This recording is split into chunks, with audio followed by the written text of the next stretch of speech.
And really, the public in California is middle of the road. Mhm. They're very moderate, but you don't see that in the legislature, especially on crime. We've done a lot of reform, some good reforms and some very bad reforms. There's really been no check-in with that to see what's working and what's not working. So it continues to be an issue. Yeah,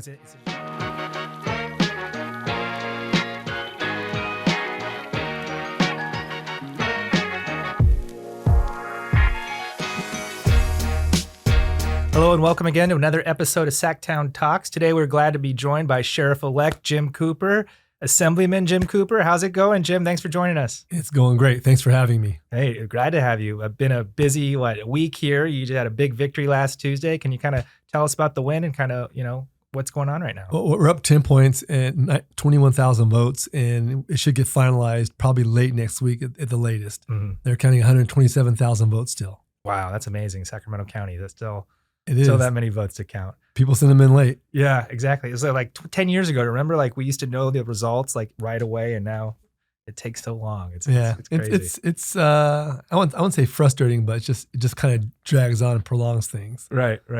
So can you explain the process? Because everyone keeps wondering, like, does Jim have to do another runoff, or did you win? Is it over?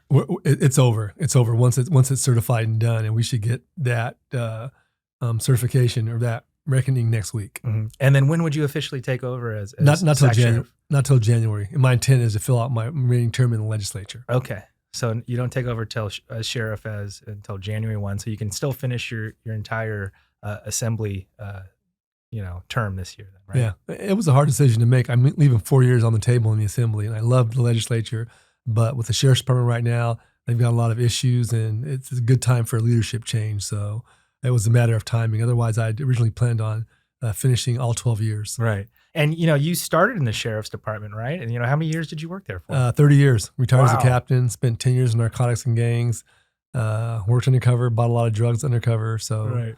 it was a great career. I love it.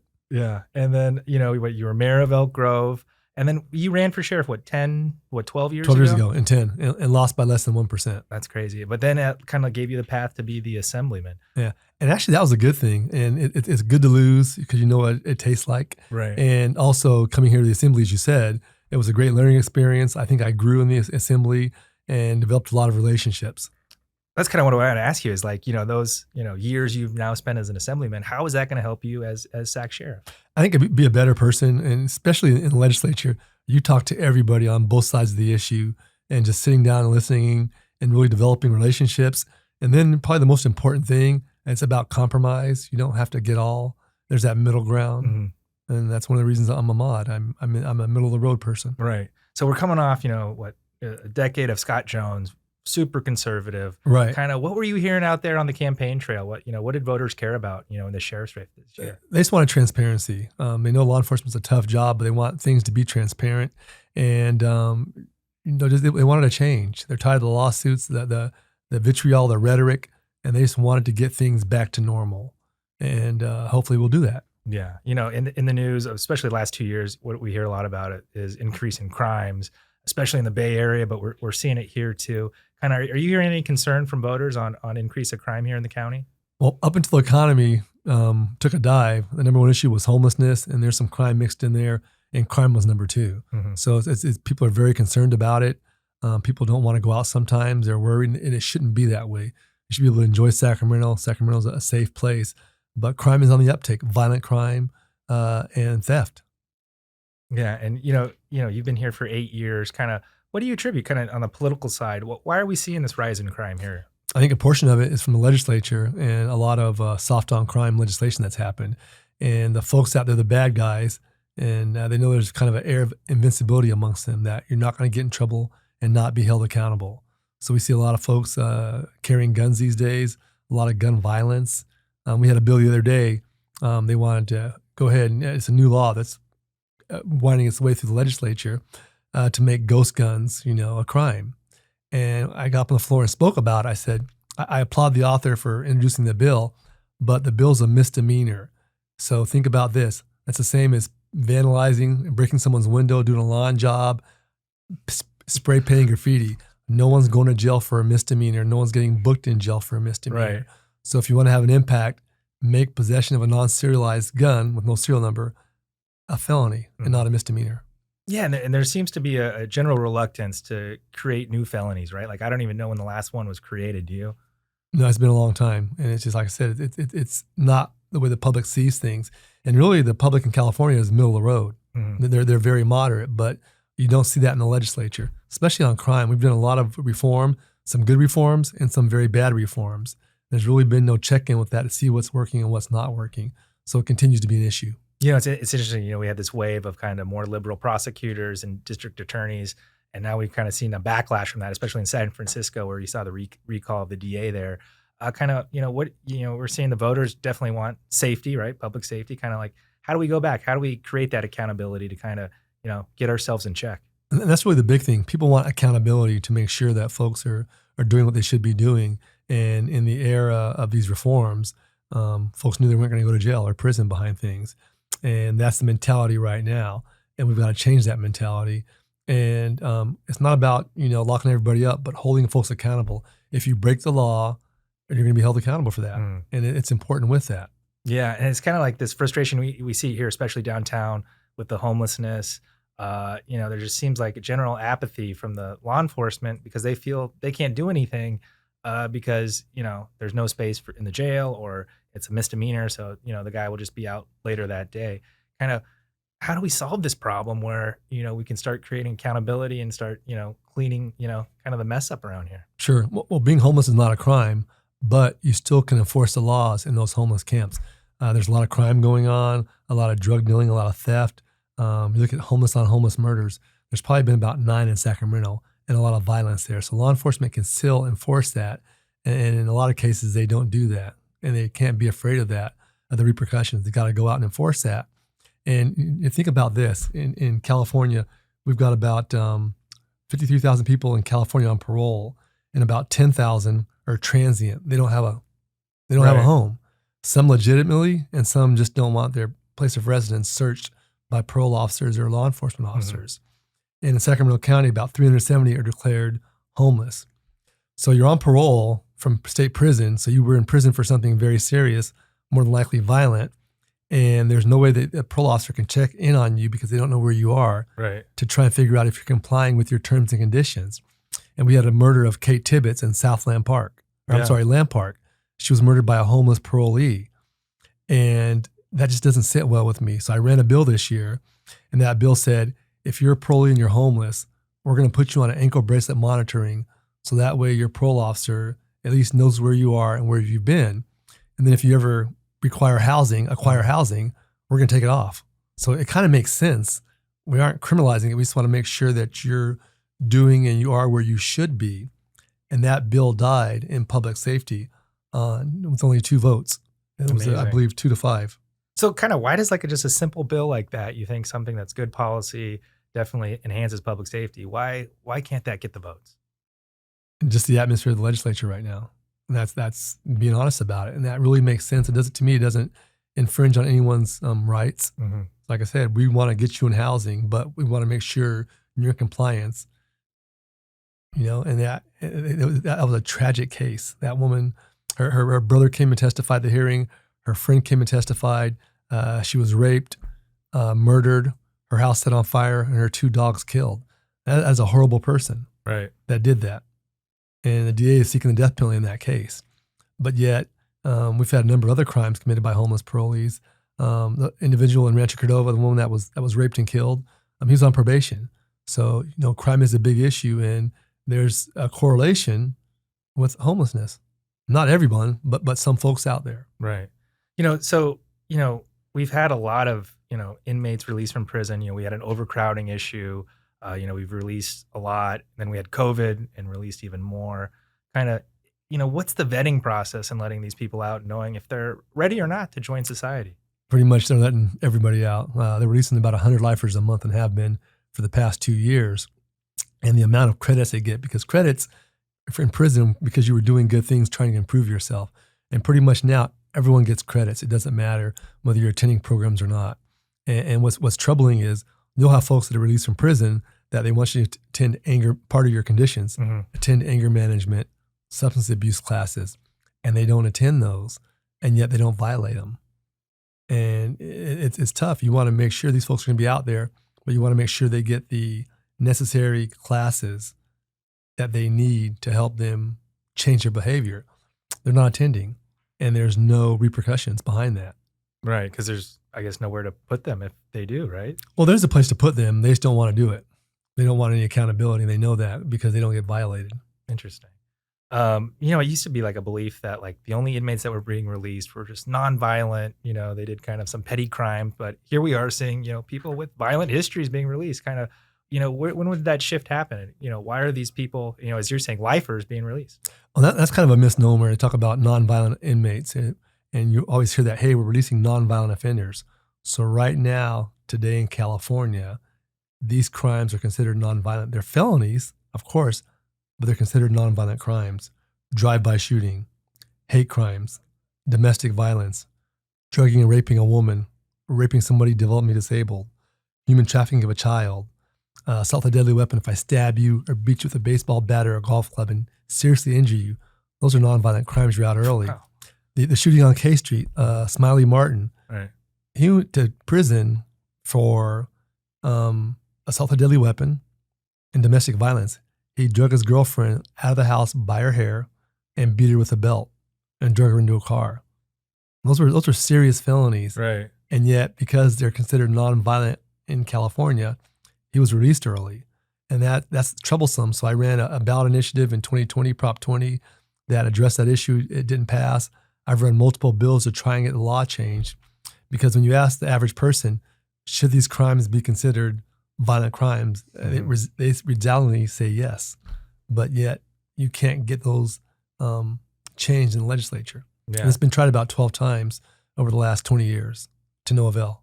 One of the amazing things you're talking about is kind of these homeless parolees. It's kind of like, how is a parolee homeless? Like, how do you really release them without a plan, knowing that they have somewhere to live, a plan of kind of getting themselves back on their feet? Like, I thought they used to have halfway houses or something where someone could go and transition until they made it. Is that not happening? And No, not as much as it should. And that's really an issue. The state has to take some ownership in this. If someone can't house themselves, the state needs to do that and make sure they get through their programs, but they aren't doing that. Mm-hmm. Like I said, you've got 370 folks in Sacramento right now that have no place of residence upon their release. They're basically homeless. Like I said, some are legitimately homeless and some just don't want their place searched because they're involved in illegal activity. Right. And that's kind of what was always my question is we've seen this huge surge of homelessness in the past 5 years. It seems to be getting worse and worse. And I kind of always wondered, like, what percentage of this population is actually people who are released from prison? Right. It's a good percentage, and people don't think about that. And that just goes with, we've got some a bill coming up with the governor's care court. He's trying to change that. And the ACLU and all these groups don't want anything done with the homeless, as far as getting them better.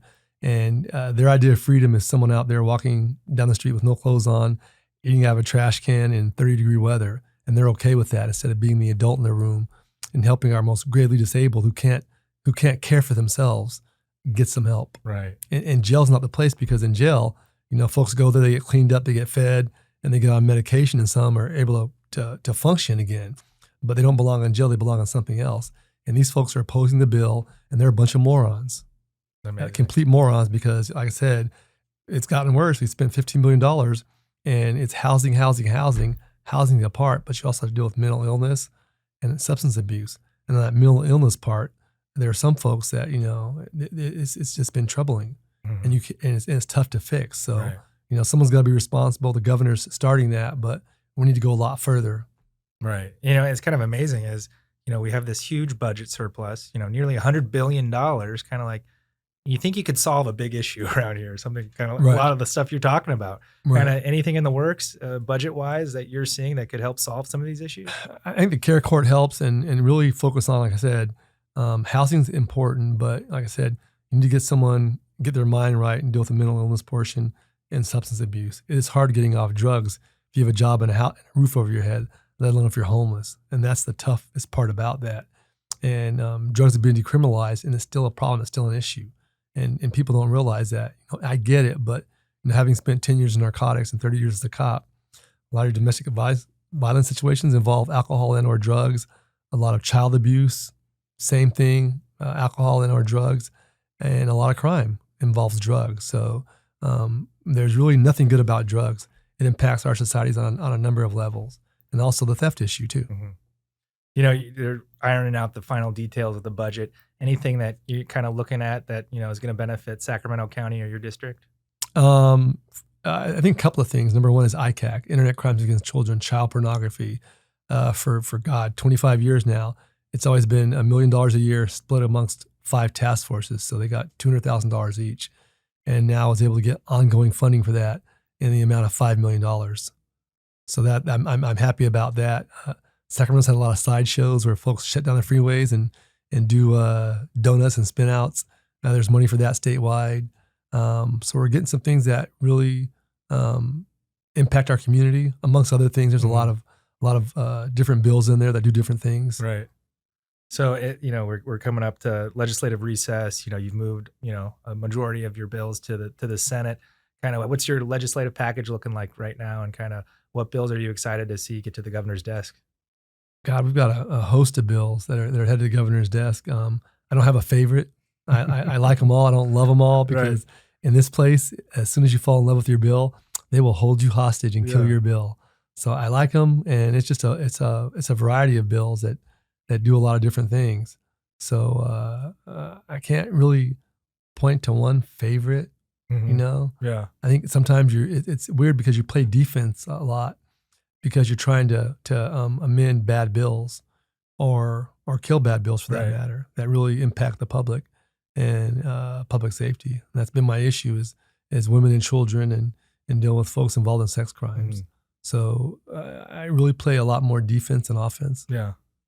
That's interesting. As you're looking forward to kind of like, the sheriff and taking over next year, kind of, I have a couple buddies who are in the sheriff's office. Kind of what kind of changes can they expect when you take over? And as they say, the new sheriff's in town.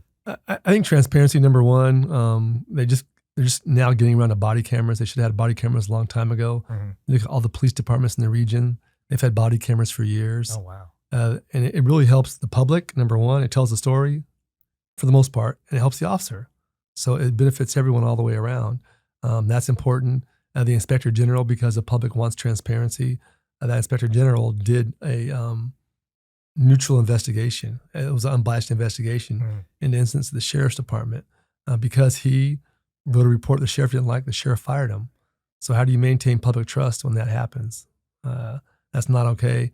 The sheriff's department has had more officers killed in line of duty than agencies much larger. Why is that? Is it training? Is it resources? Why has that happened? And really looking at things like that and being a good partner.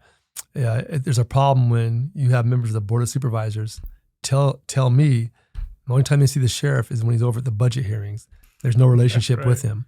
And you have to have a relationship with the board. The board funds the department. Obviously, the sheriff does as he sees fit to where that money goes to, but the board funds it. So you really need a relationship to work with the board. They're your partners. You're dealing with homelessness and a myriad of issues. So it doesn't pay to be adversarial. And we've seen that way too much in the county. Right.